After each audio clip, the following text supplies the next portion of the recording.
폰텔로에 대한 설명이 필요하신 분은 여기 우리 수업에 홈페이지로 오시면 폰텔로라고 하는 링크를 제가 걸어놨거든요. 이 링크를 클릭하시면 제가 만든 폰텔로에 대한 전문적인 수업이 있습니다. 그 수업을 보시면 도움이 되실 겁니다. 자, 폰텔로로 가서 이 폰텔로에서 제가 조금 검색을 좀 해볼게요.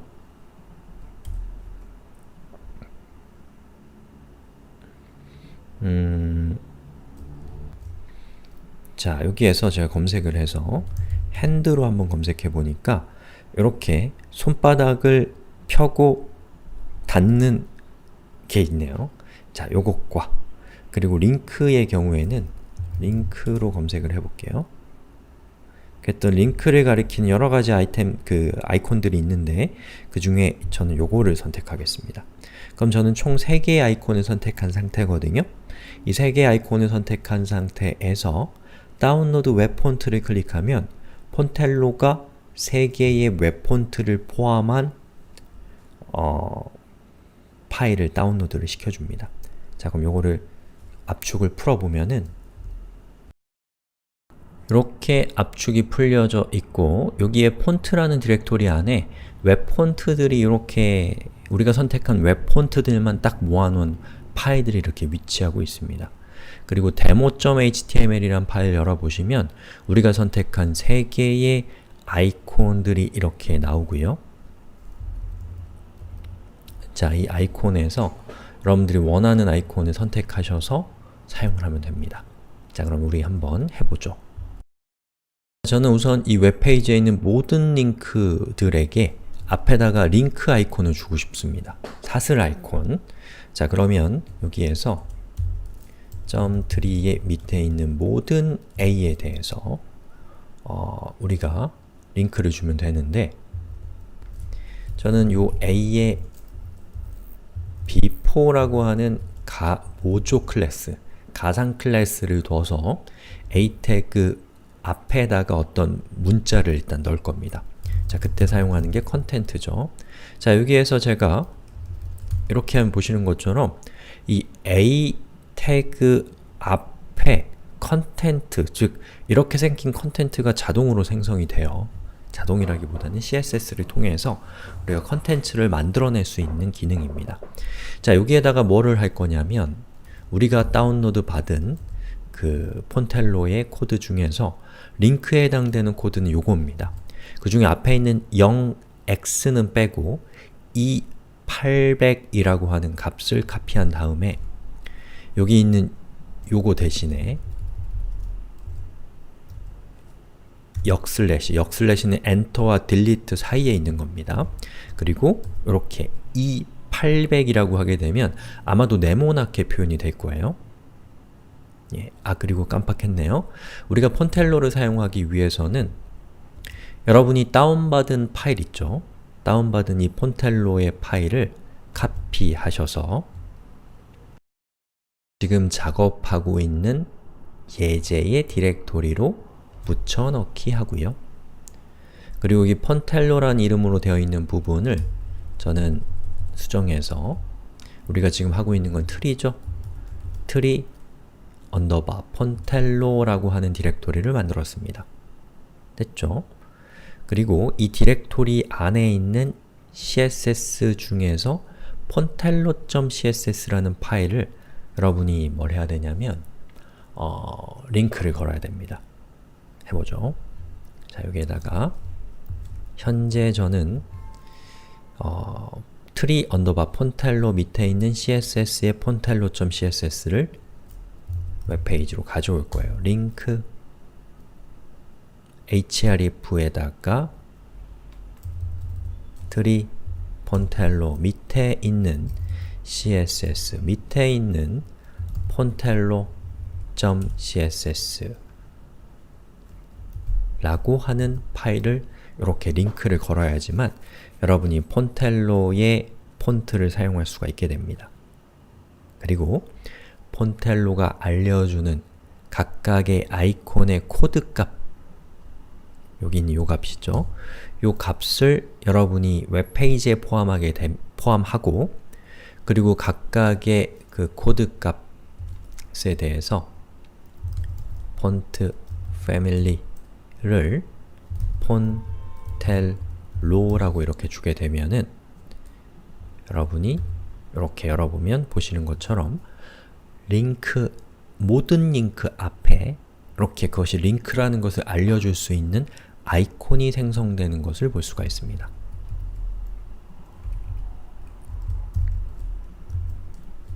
아시겠죠? 예.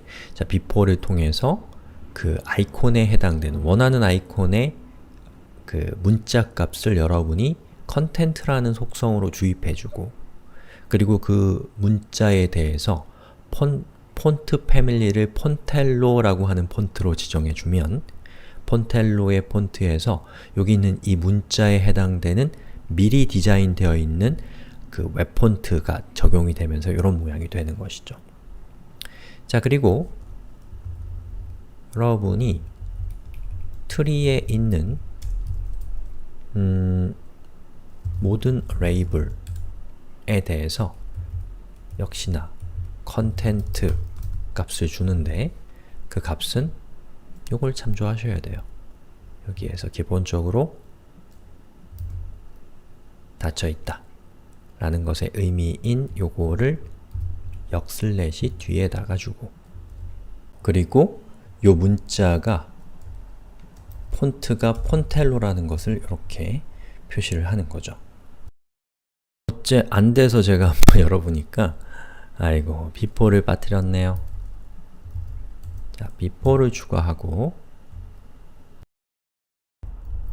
하면은 보시는 것처럼 모든 레이블의 텍스트 앞에 이렇게 생긴 아이콘이 생겨나는 것을 볼 수가 있습니다. 자, 그리고 이 아이콘이 접혔을 때는 이렇게 주먹을 쥐고 펼쳐졌을 때는 보자기 저게 주먹이 쫙 펴지게 하려면 어떻게 하면 되냐면 자, 여기 있는 요걸 이용하는 겁니다. 즉, 체크박스가 체크드 되었을 때 그 체크박스 바로 뒤에 있는 레이블에 대해서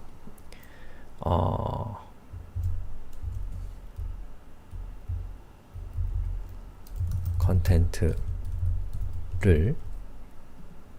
뭐로 주냐? 이렇게 손바닥이 펴져 있는 코드 값을 역슬래시 뒤에 주고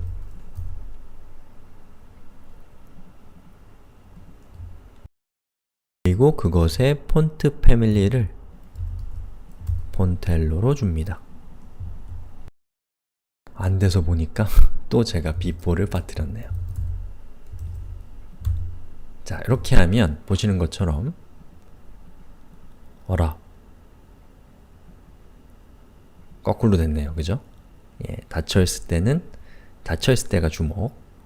그러면 여기 있는 요 값을 컷해서 여기에다가 붙여넣기 하고 여기에는 아까 그 값을 넣어서 이렇게 하면 보시는 것처럼 펼쳐져 있을 때는 이렇게 보자기 그리고 닫혀 있을 때는 주먹 이런 상태를 우리가 유지할 수가 있는 것이죠. 예, 귀엽죠? 링크 밑에 이렇게 밑줄이 이렇게 쭉 가 있으니까 너무 좀 미워요. 그래서 저는 여기 있는 이 웹페이지에 있는 모든 링크에 대해서 텍스트, 데코레이션은 론으로 주겠습니다. 그럼 보시는 것처럼 조금 낮았죠. 그 다음에 자, 여기서부터는 정말 디테일과의 싸움입니다. 여러분이 어디까지 디테일을 할 것이냐에 대해서 선택할 필요가 있습니다. 예, 디테일을 찾는 것은 돈이 드는 일이니까 적정선을 찾아야겠죠. 자, 여기 제가 클릭할 때마다 어때요? 여기 있는 이 텍스트가 건들거려요. 그 이유는 뭐냐면 여기 있는 이 폰트의 크기가 모양에 따라서 달라지기 때문에 얘의 크기가 달라지면 이 뒤에 있는 텍스트가 건들건들 거리게 된다는 것이죠. 자, 이런 문제를 방지하기 위해서 우리가 여기 있는 이 아이콘의 크기를 정확하게 지정하면 좀 더 이 균일한 모습을, 균일한 모양을 가질 수가 있습니다. 자, 그럼 저는 여기에다가 이 아이콘의 크기를 주겠습니다. 그러기 위해서는 여기 있는 모든 아이콘들의 크기를 우리가 동일하게 줄 필요가 있는데 그러려면 tree 밑에 있는 모든 태그 중에 B4에 의해서 만들어진 것들은 지금 우리 이 예제에서는 전부 다 그 아이콘이니까 그 아이콘의 width 값을 우리가 예를 들면 20픽셀 정도 줘볼까요? 자, 했는데 왜 안 되는가 안 되더라고요. 그래서 왜 안 되는가를 제가 확인해 봤어요. 잠깐 멈춰 놓고. 자, 그래서 봤더니 여기 있는 레이블 안에 있는 B4, 이 B4가 우리가 지금 선택한 저 아이콘이 저 B4거든요. 이 B4를 선택하고 Computed를 누른 다음에 디스플레이 속성을 보니까 이 B4, B4라는 수도 그 가상 선택자의 컨텐트 속성을 이용해서 우리가 컨텐트를 넣게 되면 그 컨텐트는 기본적으로 inline이라는 디스플레이 값을 가지고 있습니다. inline에서는 이 width나 height와 같은 부피가 무시가 되거든요. 그래서 어떻게 하면 되냐면 우리가 만든 이 B4의 디스플레이 값을 블럭으로 하게 되면 어떻게 돼요? 줄바꿈이 되어버려요. 이거 우리가 원하는 게 아닙니다. 그래서 inline의 속성과 블럭의 속성을 적당히 다 가지고 있는 inline 블럭이라는 것을 쓰게 되면 이제부터 width 값이 먹게 됩니다. 어때요? width 값이 먹죠? 여러분은 적당한 width 값을 찾아서 이렇게 지정을 해주시고요. 그리고 height 값도 지정을 해주세요. 한 17픽셀 정도. 한번 볼까요? 이 정도. 자, 그리고 다시 한번 해보면 보시는 것처럼 아까와는 다르게 어때요? 덜렁거리는 느낌이 없어졌죠? 훨씬 더 안정감 있는 느낌이 듭니다. 그리고 여기에 있는 패딩 값을 조금 저는 줄여볼게요. 한 요정도? 요정도 줄이니까 좀 더 보기 좋은 것 같아요. 이렇게 줄였고요. 그리고 폰트의 컬러를 너무 좀 세니까 컬러를 그레이로 주고, 그리고 여기 있는 얘는 그레이가 안 되는 이유는 쟤는 링크의 경우에는 링크죠.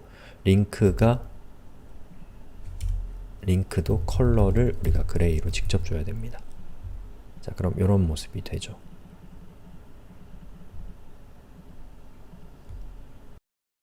좀 너무 진하면 적당한 컬러를 찾아서 그 컬러를 여기 있는 링크에게도 주는 거죠.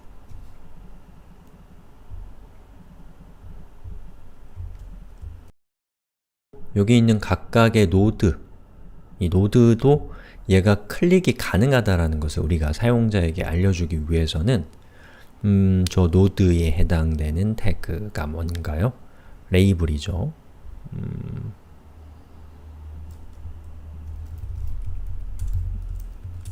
자, 이렇게 해서 이 레이블의 커서를 포인터로 하고, 그리고 보시는 것처럼 마치 링크처럼 이렇게 레이블에 마우스를 올려놨을 때도 이렇게 열고 닫히는 모습이 만들어지는 것을 볼 수가 있습니다. 이런 식으로 여러분이 디테일을 다듬으면 되겠죠. 자, 이렇게 해서 이 트리 기능에 대한 구현을 다 끝냈는데요. 사실은 현실에선 이것보다 더 여러분이 디테일을 다듬어야 되고, 그리고 여러가지 기능성들이 여기 추가돼야 될 수도 있겠죠. 예를 들면 드래그 앤 드롭을 통해서 위치를 바꾼다거나, 아니면 여기 있는 얘를 기본적으로는 갖고 있지 않다가 클릭했을 때 서버 쪽에 접속해서 하위에 있는 노드를 받은 다음에 그것을 가져와서 화면에 뿌려준다거나, 이런 것들이 여러분들이 필요할 텐데 그런 거는 CSS의 능력을 벗어납니다. 거기서부터는 자바스크립트의 도움이 필요해지는 것이죠. 자, 이렇게 해서 순수한 CSS를 통해서 우리가 트리를 만드는 방법을 살펴봤고요. 여기서 중요한 것, 여러분들이 감동받아야 될 부분은 선택자가 얼마나 중요한 것인가 라는 겁니다. 고생하셨습니다.